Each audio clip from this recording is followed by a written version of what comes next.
شکر۔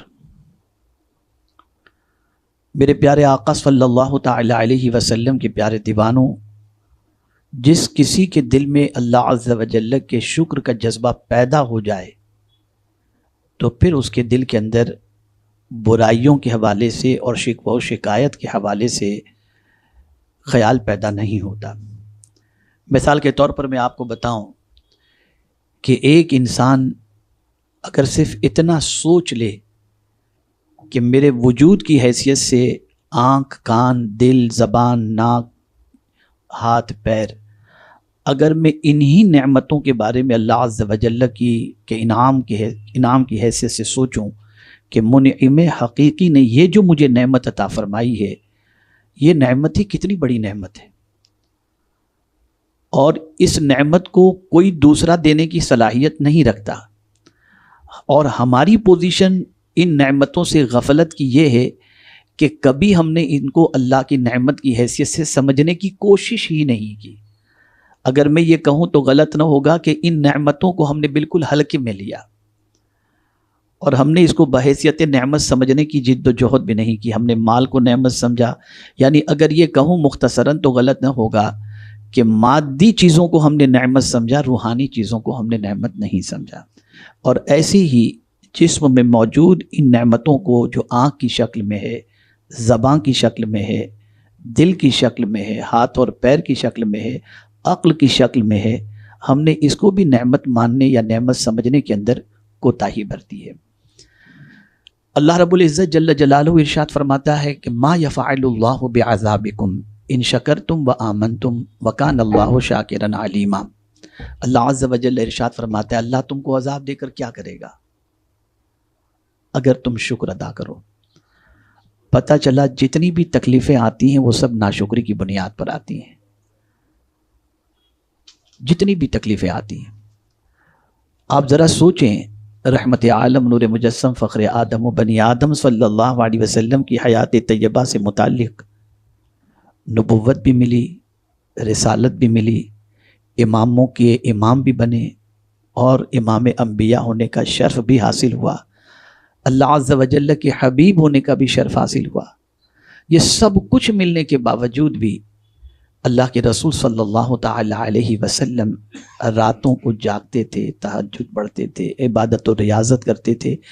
ایک دن آقا کریم صلی اللہ علیہ وسلم نے قیام اتنا طویل کیا کہ حدیث مبارکہ میں حتی تورمت قدماہ کہ حضور صلی اللہ علیہ وسلم کے دونوں پائے مبارک پر ورم آ گیا۔ تو ام المؤمنین حضرت عائشہ صدیقہ رضی اللہ تعالیٰ عنہ نے عرض کیا یا رسول اللہ صلی اللہ تعالی علیہ وسلم، اللہ عز و جل نے آپ کے سبب سے آپ کے اگلوں اور پچھلوں کے گناہوں کو معاف فرما دیا ہے، پھر آپ اتنے طویل قیام کے اندر کیوں مصروف رہتے ہیں یا اتنا طویل قیام کیوں کرتے ہیں؟ تو رسول رحمت صلی اللہ علیہ وسلم کا وہ تاریخی جملہ جو غلامان رسول کو جھنجھوڑنے کے لیے کافی ہے، آقا کریم صلی اللہ علیہ وسلم فرماتے ہیں افلا اکون عبدا شکورا، کیا میں اپنے رب کا شکر گزار بندہ نہ بنوں؟ آپ اندازہ لگائیے رسول اعظم صلی اللہ علیہ وسلم کس طریقے سے اپنے رب کا شکر بجا لا رہے ہیں۔ اور یہ بات اچھی طریقے سے ذہن کے اندر رکھیں کہ اللہ عز و جل کی نعمتوں کی ناشکری کرنا یہی اللہ عز و جل کی نعمتوں کے زوال کا سب سے بڑا سبب ہے۔ اللہ کسی سے اس وقت تک نعمت نہیں چھینتا جب تک کہ اس نعمت کی ناقدری نہیں ہوتی۔ جب نعمت کی ناقدری ہوئی اللہ عز و جل نعمت چھین لیتا ہے۔ میرے پیارے آقا صلی اللہ علیہ وسلم کے پیارے دیوانوں، ذہن میں ایک سوال ابھرتا ہے کہ شکر کیا ہے، اس کی تعریف کیا ہے، شکر کسے کہتے ہیں؟ تو میرے پیارے آقا صلی اللہ علیہ وسلم کے پیارے دیوانوں، حضرت میر سید شریف جرجانی رحمۃ اللہ تعالی علیہ اپنی کتاب التعریفات میں فرماتے ہیں اصطلاح میں شکر یہ ہے کہ بندہ اللہ کی جانب سے عطا کردہ، غور سے سنیے گا، عطا کردہ سماعت اور بصارت یعنی سننا اور دیکھنا وغیرہما نعمتوں کو ان کاموں میں صرف کرے جن کے لیے وہ پیدا کیے گئے ہیں۔ شکر اسے کہتے ہیں کہ کان، آنکھ اور اس کے علاوہ جو نعمتیں جس کام کے لیے اللہ نے دیے ہیں یا پیدا کی ہیں ان کاموں میں اسے خرچ کرنا، یہ ہے در حقیقت شکر۔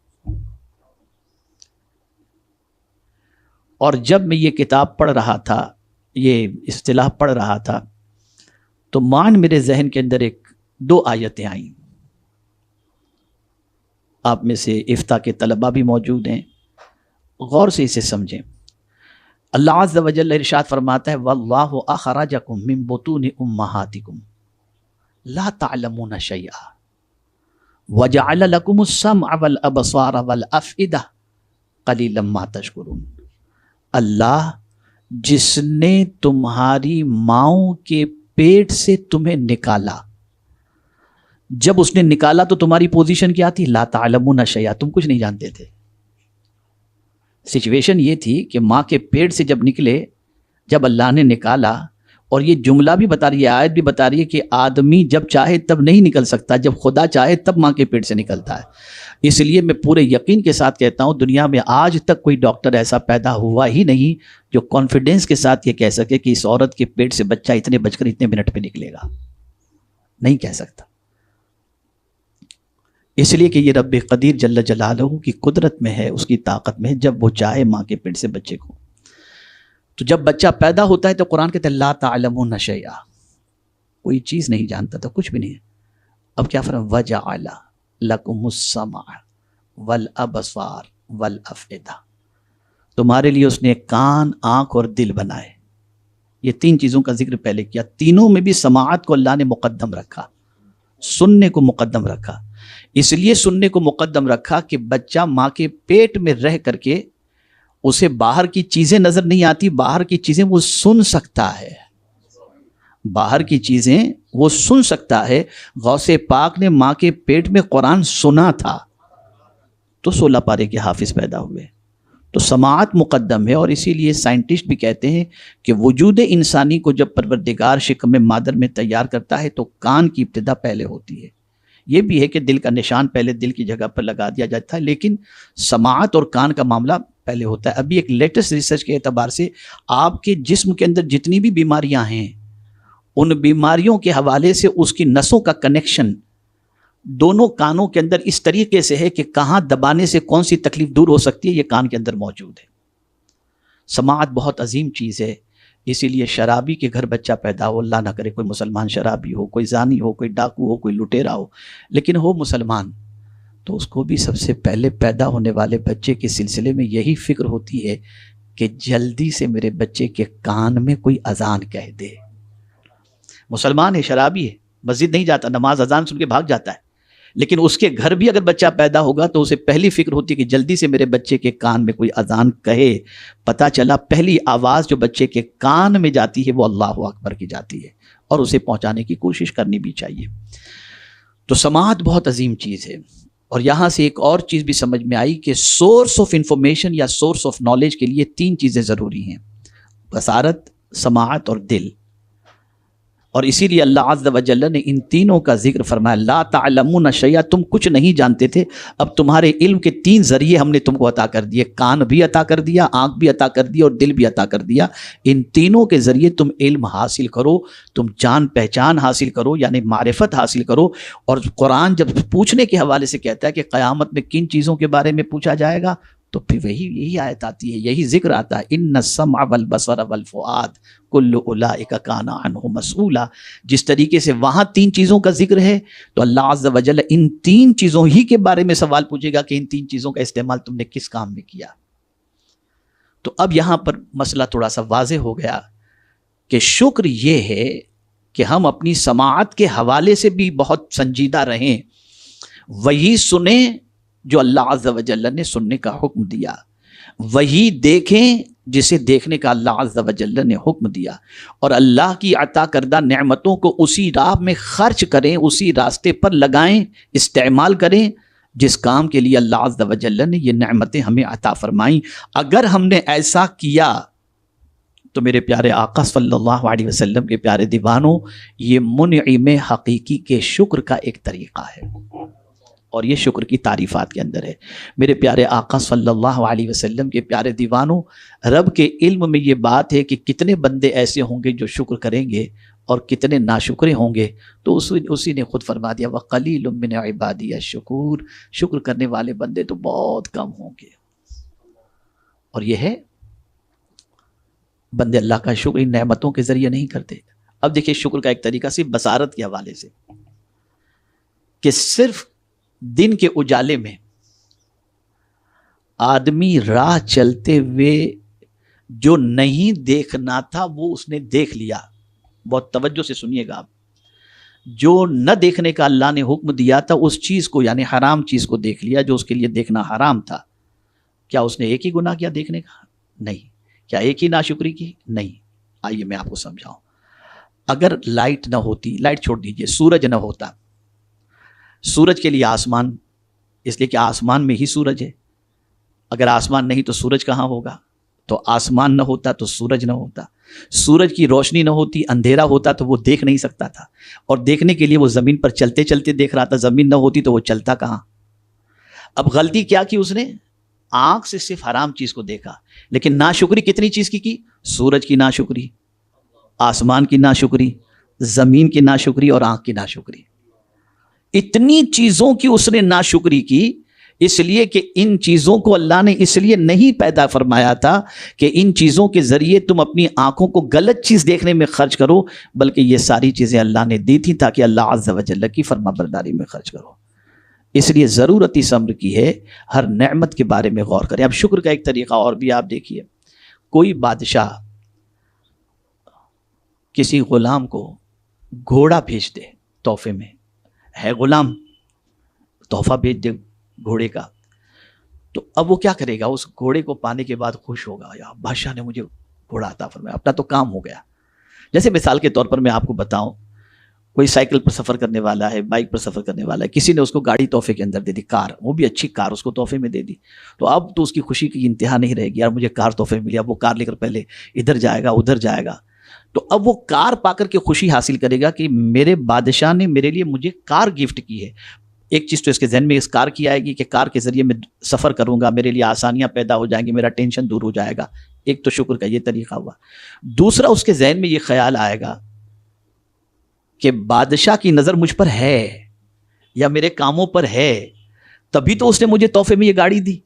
اگر بادشاہ میرے کاموں سے خوش نہ ہوتا، راضی نہ ہوتا، تو مجھے کیسے دیتا؟ تو پتہ چلا کہ ایک تو یہ چیز ہوئی کہ منعم کی نظر میں وہ ہے۔ اب گاڑی پانے کے بعد اس کے ذہن میں تیسرا خیال آیا کہ میں اس گاڑی سے اب بادشاہ کے دربار میں یا محل میں جب بھی جانا ہوگا نا، تو اب وہ جانے میں بادشاہ کے پاس مجھے جو تاخیر ہوتی تھی نا، اب کار آ گئی ہے، اب بادشاہ کے پاس اسی کار میں بیٹھ کر کے جاؤں گا۔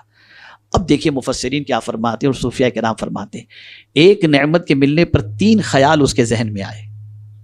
ایک تو خوشی کہ بادشاہ نے مجھے یہ تحفہ دیا، میں اسے استعمال کروں گا، تو اس کے دل میں بادشاہ کے لیے شکر کا جذبہ پیدا ہوا، چلیے یہ ایک شکر کا طریقہ ہے، ٹھیک ہے۔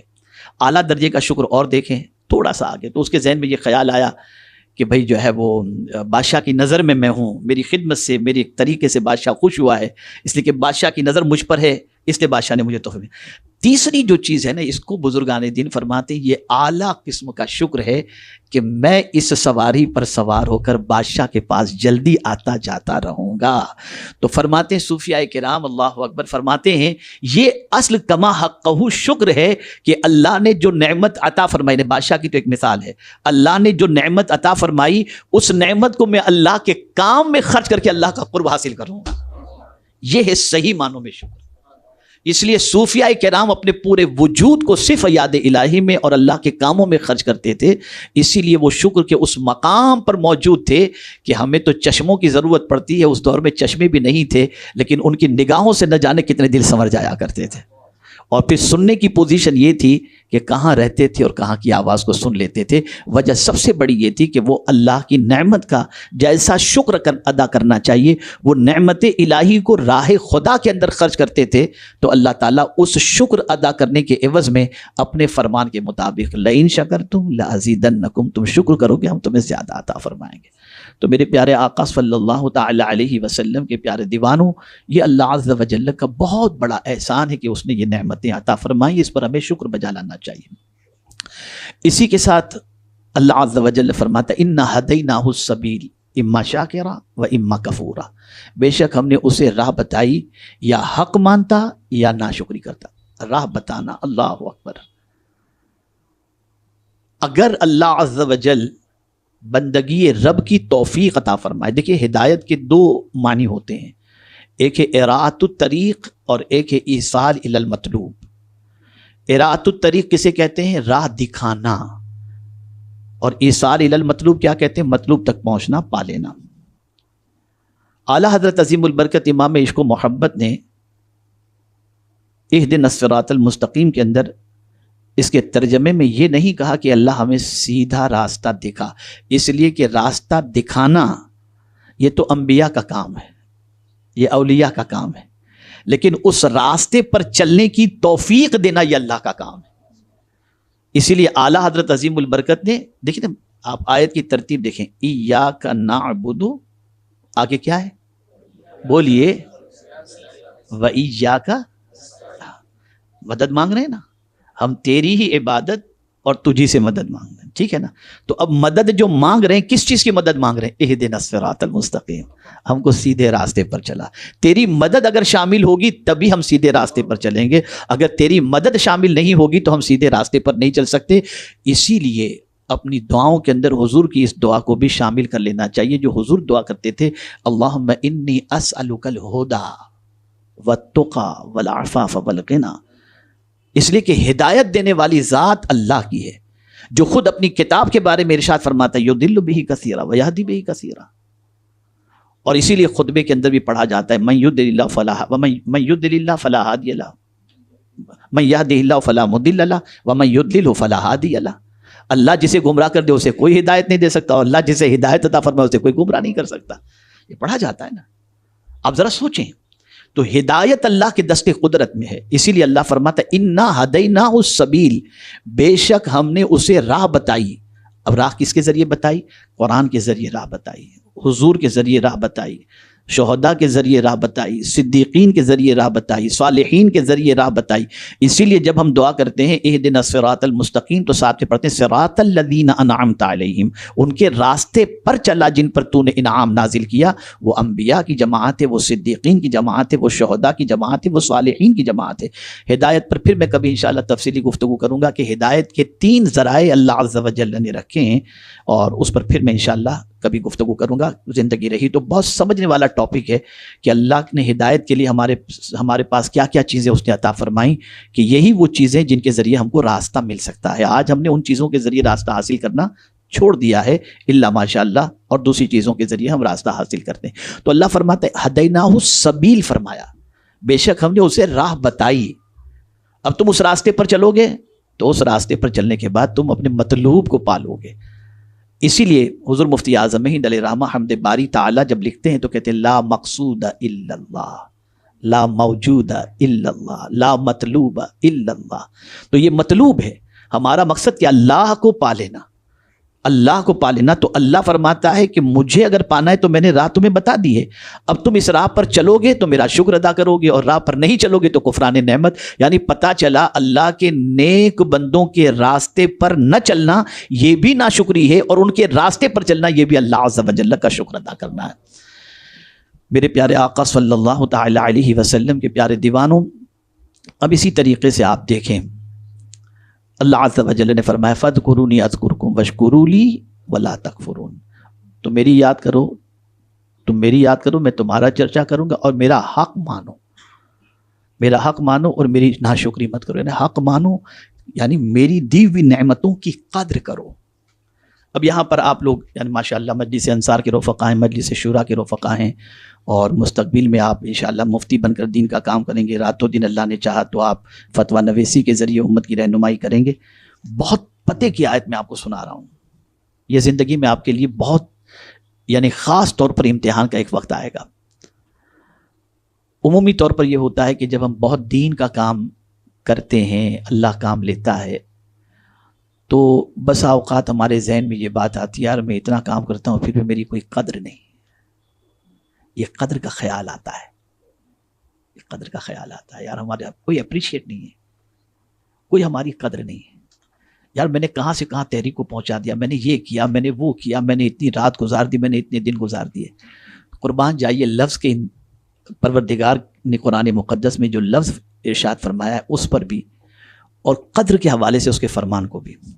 اللہ فرماتا ہے وَمَن تَطَوَّعَ خَيْرًا فَإِنَّ اللَّهَ شَاكِرٌ عَلِيمٌ، جو اللہ کی رضا کے لیے کوئی بھلائی کا کام کرے، بے شک اللہ قدر کرنے والا ہے اور جاننے والا ہے۔